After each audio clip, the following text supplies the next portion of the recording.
이 새벽 우리에게 주신 하나님 말씀은 욥기 24장 1절에서 25절까지의 말씀입니다. 욥기 24장 1절에서 25절까지입니다. 우리 하나님의 말씀을 다 함께 받들어 읽겠습니다. 욥기 24장입니다. 어찌하여 전능자는 때를 정해놓지 아니하셨는고 그를 아는 자들이 그의 날을 보지 못하는고 어떤 사람은 땅의 경계표를 옮기며 양떼를 빼앗아 기르며 고아와 나귀를 몰아가며 과부의 소를 볼모 잡으며 가난한 자를 길에서 몰아내나니 세상에서 학대받는 자가 다 스스로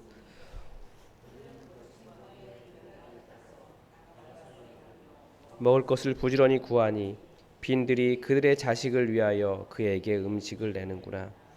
밭에서 남의 꼴을 베며 악인이 남겨둔 포도를 따며 의복이 없어 벗은 몸으로 밤을 지내며 추워도 덮을 것이 없으며 산중에서 만난 소나기에 젖으며 가릴 것이 없어 바위를 안고 있느니라. 어떤 사람은 고아를 어머니의 품에서 빼앗으며 가난한 자의 옷을 볼모 잡음으로 그들이 옷이 없어 벌거벗고 다니며 곡식 이삭을 나르나 굶주리고 그 사람의 담 사이에서 기름을 짜며 목말라 하면서 술틀을 밟느니라.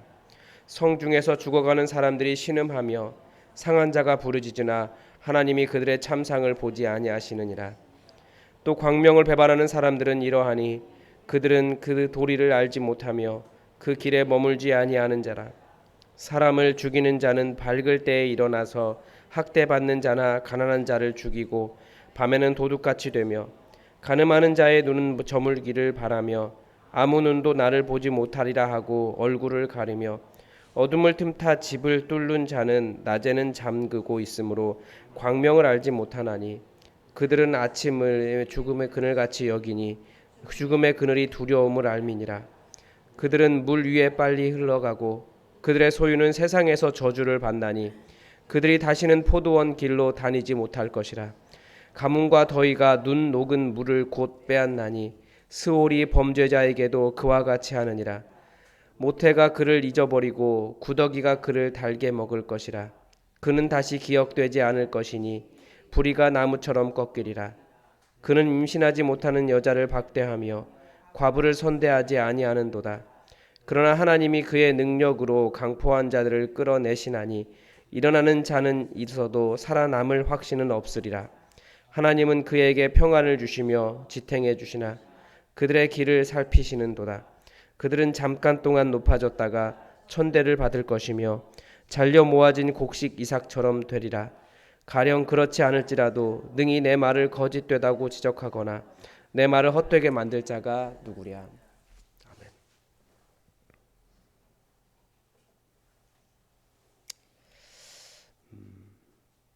오늘 본문을 읽으면서 설교자로서 여러 가지 고민이 들었습니다. 먼저 본문 자체가 좀 어렵기도 하고요. 어떻게 이런 것을 이야기할 수 있을까라는 생각이 들 정도로 정말 지혜를 아는 것, 하나님을 아는 것, 이 세상을 아는 것이 참 어렵다라는 생각이 들었습니다. 우리 시대에 정말 많은 위대한 설교자들이 있는데 참 존경스러운 분들이에요. 사람과 하나님에 대해서 모든 진리를 다 아시는 분들 같고 그분들의 설교를 듣거나 책을 읽거나 하면 확실히 뭔가 다르긴 합니다.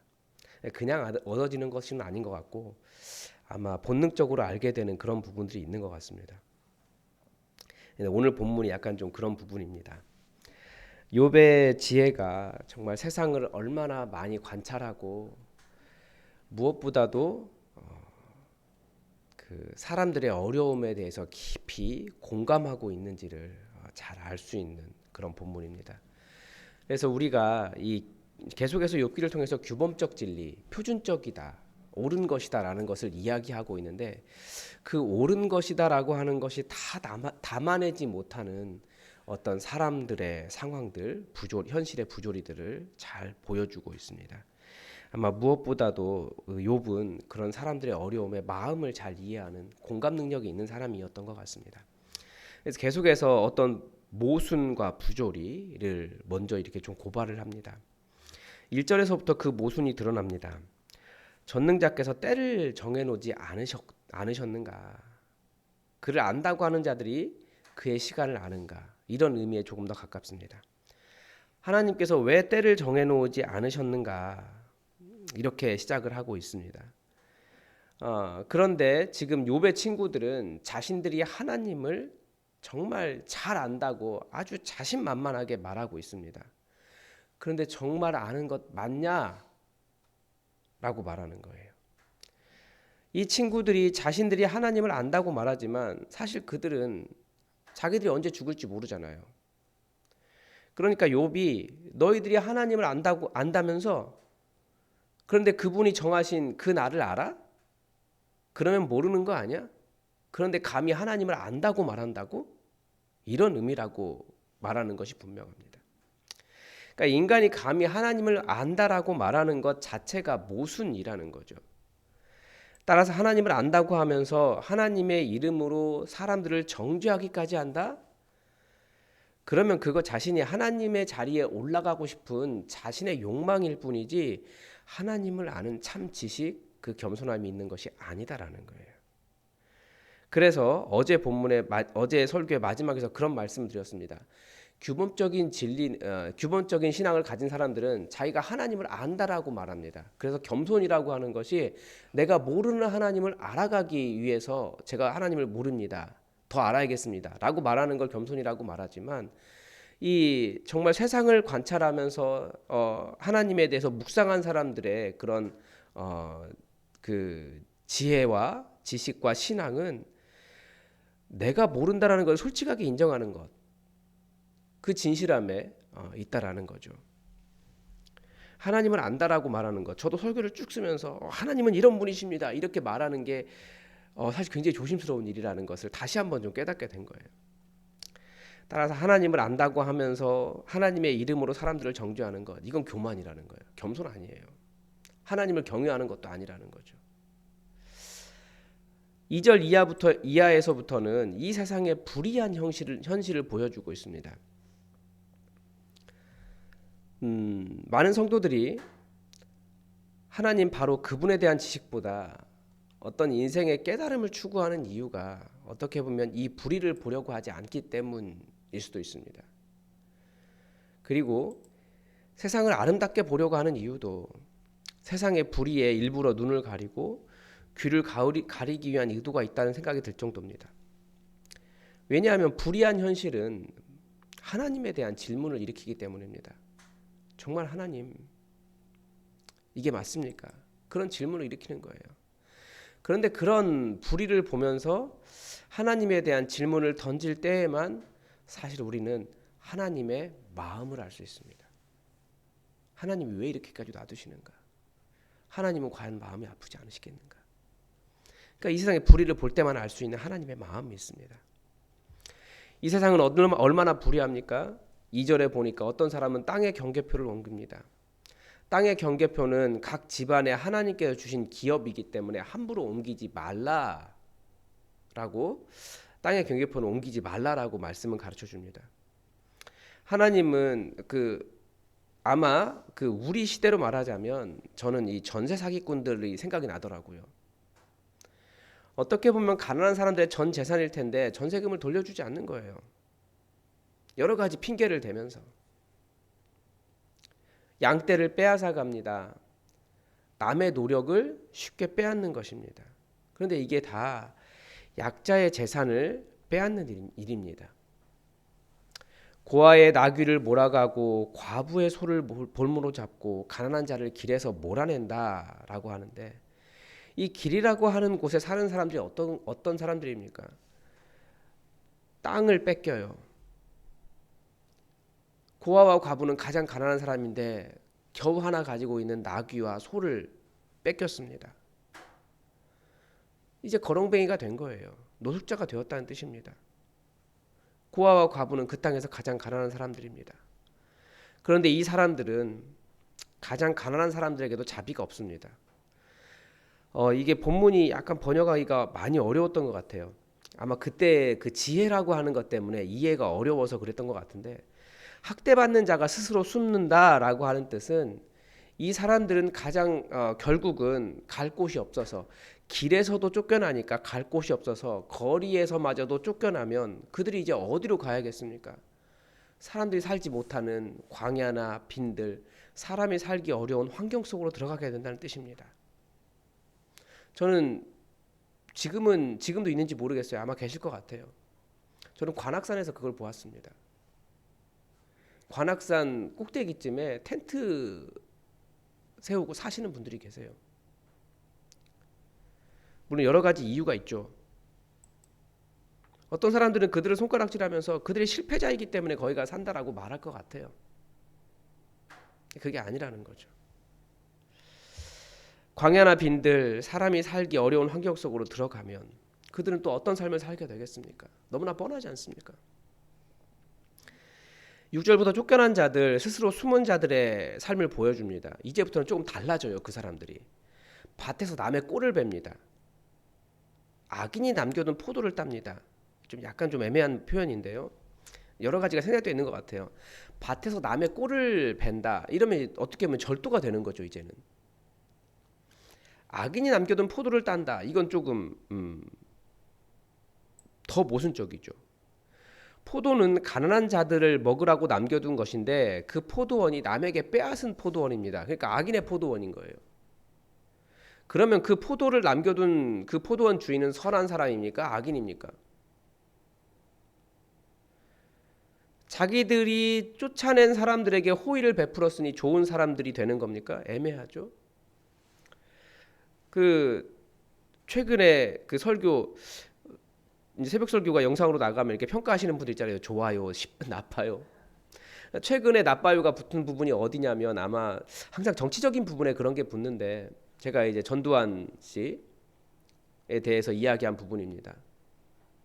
그분은 누가 봐도 악한 사람이에요. 근데 그 자식들은 사실 함부로 악하다라고 말하기가 어려워요. 그러면 그 자식들에게 호의를 얻는 사람들이 있을 텐데, 호의를 받는 사람들이 있을 텐데, 그러면 이 사람은 선한 사람이 되는 겁니까? 말 그대로 악인의 포도원에 남겨둔 상황이 되는 거예요. 남의 땅을 빼앗아 그것을 가지고 남에게 호의를 베풀고 있어요. 누가 악한 사람입니까? 자기들이 쫓아낸 사람들에게 호의를 베풀었으니 좋은 사람들일까? 애매하죠. 이들은 이제 옷이 없어서 헐벗고 추운 밤에도 오돌오돌 떨어야 됩니다. 비 피할 곳도 없다라고 가르쳐 줍니다. 9절부터는 이제 가난이 어떻게 더 심화되는지를 보여줍니다. 아마도 고아를 어머니 품에서 빼앗아 간다는 것은 아비 없는 자녀를 어머니에게서 빼앗아 노예로 팔아먹는 현실을 보여주는 겁니다. 안 그럴 것이라고 생각하지만 정말 이 돈에 눈이 멀면 정말 잔인해집니다. 지금 마약 장사하는 사람들도 그래요. 마약에 빠지면 사람들이 얼마나 비참한 삶을 살아가게 됩니까? 그래도 어떻게든지 마약을 끊은 사람에게도 찾아가서, 그게 끊어지지 않는다잖아요. 다시 찾아가서 다시 유혹하고, 결국 돈으로 보는 거죠, 사람을. 이런 현실이 어디에 있냐면, 제가 아는 선교사님 정말 열심히 사역하시는 분이신데, 그분이 그 국가에 돌아가지를 못하신 경우가 있었어요. 언론에서 대서특필을 한 거예요. 고아 사역이라고 하지만 고아원 사역도 하시는 분이셨는데, 언론에 대서특필 돼가지고 복음 전한다. 그 이슬람 국가였는데, 동남아 국가였습니다. 이슬람 국가였는데, 그래서 그분 대서특필 해가지고 그분이 들어가면 잡히는 거예요, 이제. 근데 왜 그런 일이 일어났느냐? 지금도 가난한 국가, 동남아 국가들이 뭐 합니까? 고아들 인신매매합니다. 그게 국가의 수입원이에요. 국가의 수입원이 아니고 소위 정부 관리들의 수입원이에요. 그런데 선교사가 가가지고 그 고아원 사역하면 그 아이들 팔아먹을 수가 없잖아요. 그러니까 언론을 통해서 이 선교사님들의 소위 말하는 그 선교사역의 불이함, 그 문화를, 자기들의 좋은 문화를 뭐 어렵게 하고 뭐 이런 식의 언론, 그 뭐라고 할까, 이걸 그 언론이 왜곡돼 있는 거죠. 정말 언론과 권력이 유착했을 때 얼마나 악한 짓을 하는지 못해 처먹었어요.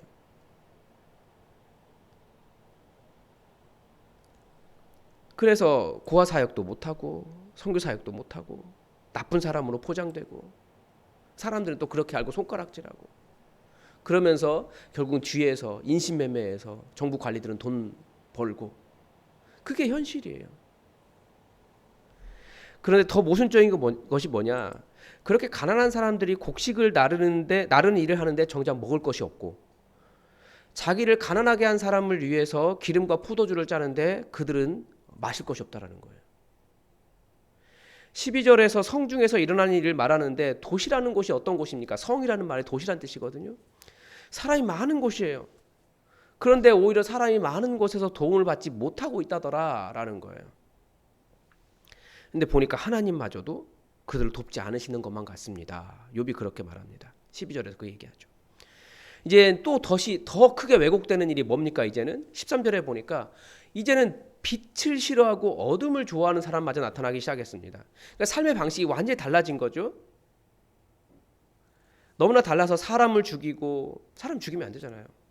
그러니까 이렇게 억울하고 힘든 학대받은 자나 가난한 자들 이제 죽이는 겁니다. 정말 힘든 사람인데 오히려 그 사람들을 죽이고 있다는 거예요. 밤에 도둑질하고 간음하고 그럼 아침이 오는 것이 두려운 사람들이지 사람들은. 그러니까 낮과 밤이 달라진 거예요. 삶의 방식이 달라진 거죠. 그래서 결국은 욥이 이 모든 것을 관찰하면서 하는 말이 길은 모른다. 다들 길을 모르더라라는 거예요. 무엇이 옳은지를 다 사람들이 모르게 되었다라는 거죠. 다 그렇게 하니까 악이 뭔지도 모르겠다라는 거예요. 그래서 욥은 이 본문 전체에서 계속해서 선인과 악인의 개념을 담지 않습니다. 그냥 이런 사람들이 있더라, 이런 사람들이 있더라, 이런 사람들이 있더라 이렇게 이야기해요. 그냥 현실 자체를 보는 거죠. 사람들이 다 그렇다라는 거예요. 이제는 누가 악이고 누가 선인지 어떻게 구분할 수 없게 되어버렸다는 거예요. 바로 자연 상태의 인간이 그렇습니다. 자연 상태의 인간은 무엇이 옳은지 어떻게 살아야 하는지 무엇이 밤인지 무엇이 낮인지 모릅니다. 지금 시대가 그렇습니다. 낮과 밤을 이야기하고 있는데 사람들이 너무나 자기의 나쁜 행동을 가지고도 자기는 그것이 옳다라고 이야기해요. 어제 참 기가 막힌 것을 보았습니다. 그 주차장에 이게 몇 칸을 차지한 사람이 있어요. 보통은 주차칸이 이렇게 있으면 차를 이렇게 세우잖아요. 근데 그 사람은 주차칸이 이렇게 있으면 세 칸에 걸쳐서 이렇게 세웠더라고요. 왜냐하면 자기 차는 크기 때문에 그렇게 해야 된다는 거예요. 외제차였거든요. 벤츠였어요. 그래놓고 사람들이 거기다 이제 막 사람들이 욕을 하니까 어떻게 이렇게 될 수 있냐 욕을 하니까 상황을 바꿔서 조금만 다르게 생각해 보면 자기 차는 커서 이렇게 앞에 튀어나오면 부딪힐 수 있어 이렇게 됐는데 입장 바꿔놓고 생각하면 외제차는 수리하는데도 오래 걸리고 뭐 아무튼 그러면서 다른 사람들이 배려가 없네요. 오히려 자기가 다른 사람 배려하지 못하면서 자기를 비난했다고 그 사람들을 남의 자기 입장을 생각해 볼 줄 모르는 배려 없는 사람이다 이런 글을 써놨더라고요. 그리고 계속 지금 언론에 크게 나오고 있는 내용이 그 고속도로에서 17초간인가 정차해서 그거 피하지 못해서 여러 사람이 죽은 사건이 있었습니다. 지금 계속 나오고 있더라고요. 근데 그분도 자기가 억울하다는 거예요. 고속도로에서 17도간 차를 정차하면 그거 뒤에서 오는 차들 빠르게 달리다가 못 피하면 사고 나는 거거든요. 세대가 결국 못 피해서 그중에서 두 분이 돌아가셨어요. 자기가 더 억울하대요. 이제는 낮이 뭐고 밤이 뭔지도 헷갈리는 그런 상황이 되었어요. 근데 자연 상태의 인간이 그렇다라는 거예요. 사람에 대한 불쌍함도 없고 무엇이 밤이고 낮인지도 모르고 이제 악과 선 자체가 구분을 하기 어렵다라는 거예요. 그래서